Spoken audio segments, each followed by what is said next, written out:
Hey everyone, welcome to the channel. I'm Carl, as always, joined with Dakota. Hello, everybody. Alright, so I printed this Song of Ice and Fire DragonStone Table Tactics Board. Um, and a lot of people on the Facebook groups liked it, so I figured I'll do a video and kind of show people how I printed it and how they can kind of replicate what I did. So we're going to start with um, there's a link below to the Thingiverse, the tactics board. It looks like it's made by Two Roads. Uh, I don't know. It's their print. It ain't mine. But there's a couple of different print options here. You can either print the bottom in two pieces or one. My printer is just big enough to where I can print this in one piece. So we're going to print this and we're going to print this here. Looking at the base of the print here, this you can kind of do it however you want. The first time I did it, I printed it in just the whole thing one color. Okay. Second time, I've printed it and I've put a pause in, and then going back and looking at it, I wish I would have put two pauses in it. But I'm using Prusa Slicer because it works best with the Cobra 2 that I got a while back. I used to use Ultimaker Kira, went away from that. I use Pruser. What you're going to need to find is a pause print function. For Prusa Slicer, it's real easy. This little slider here, wherever you put it, you click on, you right click this little plus arrow, and it gives you the options. Add pause print. Um, Other slicers are probably different, but they have the same functions for the most part. So this one, it's going to print these first 7 layers. Let me go back. I scaled this up too. This thing is scaled up only the z-axis. So top to bottom, it defaults at 16 millimeters. We're going to scale this up to 32. We're going to make it twice the size because our little T lights that we're going to use to do the cool flicker effect, they need to fit under here. So put that back. So start there. Scale that up to 32 millimeters. Okay. Then looking at the slice, this one's optional. I put a pause in at 7. So the first 7 layers of this are going to be printed in white. And then from there up, everything else is getting printed in black so that the icons here,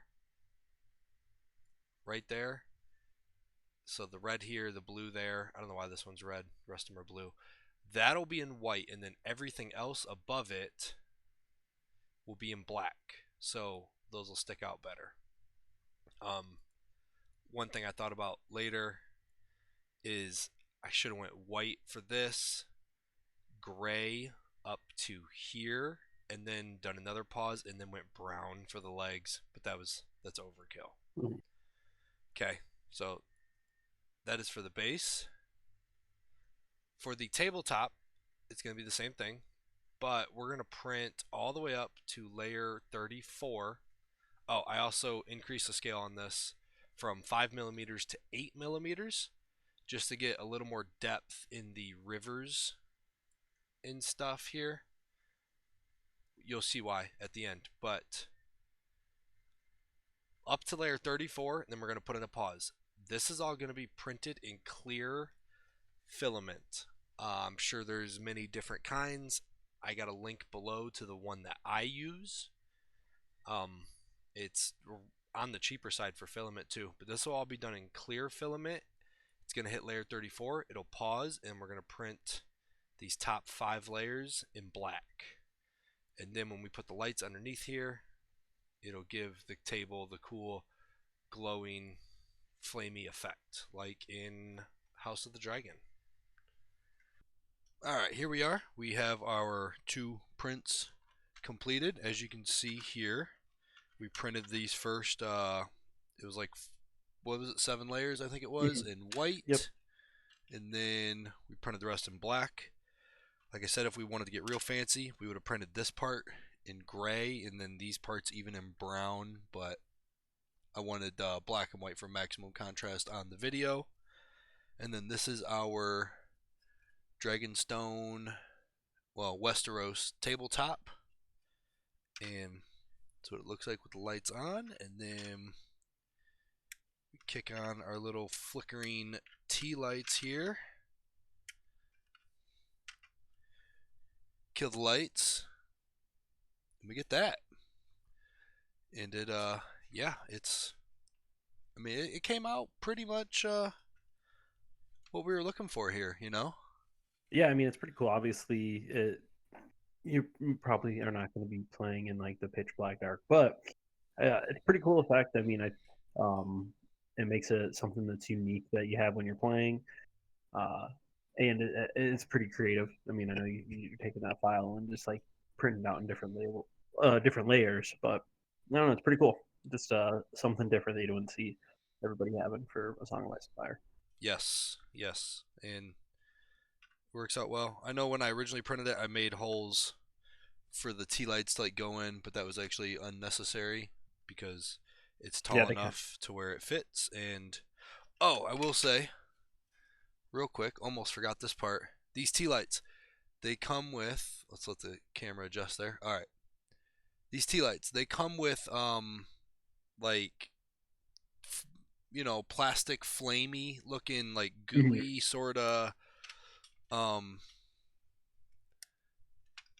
I'll just give me 1 second. I'm just gonna grab one. All right, so these tea lights, they come with this little part here. Mhm. Uh, you just can kind of gently sort of work this off, and maybe there we go, and pop those off. So it's just like a plastic cover. Yeah, it's just Yeah. this little candlelight looking Yeah, thing that they give you. and then it'll actually fit. Yep. Yeah. Yeah. But yeah, that's pretty much it. Oh, I did for these ones. I did tape like a little bit of the brim and then spray painted them just so they blend in better underneath the table. I don't know how necessary you can kind of I think it just depends on where you put it. Like that corner obviously is like cut short. right. So, but if you have the ability to 3D print all the rest of this, you can probably put a little piece of tape on here and hit it with some black spray paint. So that's what I did there. Yeah. Besides that, that is how we've printed the DragonStone Tactics Board Plus basically. Um, Nice. yeah, yep. No Yeah. paint here. No paint. This is all printed just the way it looks. So Yeah, it looks pretty good. Just pretty. I mean, it seems pretty simple, pretty straightforward. Just make sure you do the correct layers on everything, and you can yes, even get more and creative if you wanted to not have to paint it. once again, don't take my layers numbers for granted. Just kind of use that little scroll wheel up and down. Check them out yourself. They should be the same, but depending on printer settings, you might be able to get a little bit of variation.